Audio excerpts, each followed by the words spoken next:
తెలంగాణ మంత్రివర్గ విస్తరణ ఆలస్యం కానుందా? వరుస విజ్ఞప్తులతో హైకమాండ్ పునరాలోచనలో పడిందా? టీ కాంగ్రెస్ లో అసలేం జరుగుతోంది?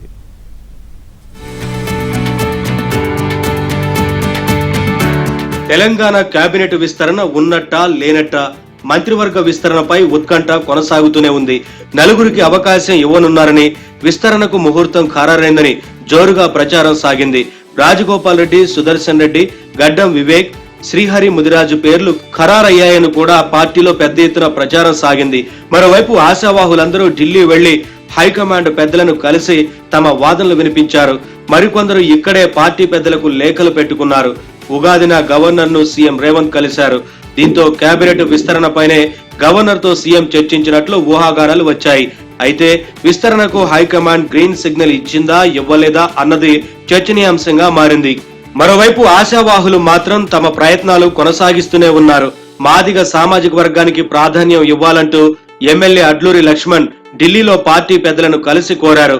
బీఆర్ఎస్ హయాంలోనూ ఎదురొడ్డి 3 సార్లు ఎమ్మెల్యేగా గెలిచిన తనకు అవకాశం ఇవ్వాలంటూ ఉమ్మడి వరంగల్ జిల్లా నర్సంపేట ఎమ్మెల్యే దొంతి మాధవ్ రెడ్డి విజ్ఞప్తి చేశారు. ఈసారి విస్తరణలో తమ సామాజిక వర్గానికి ప్రాధాన్యం ఇవ్వాలని రాహుల్ గాంధీని పార్లమెంట్ లో కలిసిన లంబాడా ప్రతినిధులు కోరారు. హైదరాబాద్, రంగారెడ్డి జిల్లాలకు ప్రస్తుత మంత్రివర్గంలో ప్రాతినిధ్యం లేదని, ఈసారి 2 జిల్లాలకు తప్పనిసరిగా అవకాశం ఇవ్వాలని హైకమాండ్ కు మరికొందరి నేతలు లేఖ రాశారు.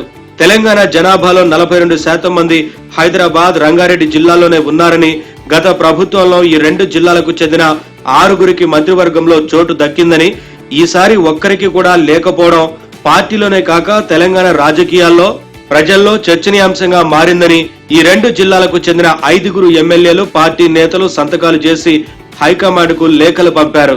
త్వరలో జీహెచ్ఎంసీ ఎన్నికలు జరగబోతున్నందున ఈ జిల్లాలకు మంత్రివర్గంలో ప్రాతినిధ్యం లేకపోతే అది పార్టీ విజయ అవకాశాలపై ప్రభావం చూపుతుందని, ఈ 2 జిల్లాల్లో పార్టీ బలపడాలంటే మంత్రివర్గంలో కనీసం 2కి చోటు ఇవ్వడం అవసరమనే అభిప్రాయాన్ని వ్యక్తం చేశారు.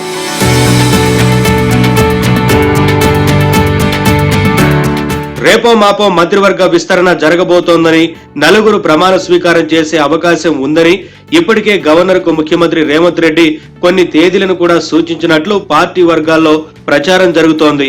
అంతా అయిపోయిందనుకున్న తరుణంలో వివిధ జిల్లాలు, వివిధ సామాజిక వర్గాల నేతల నుంచి వరుస విజ్ఞప్తులు రావడంతో మళ్లీ ఈ వ్యవహారం మొదటికొచ్చినట్లయిందనే చర్చలు ఊపందుకున్నాయి.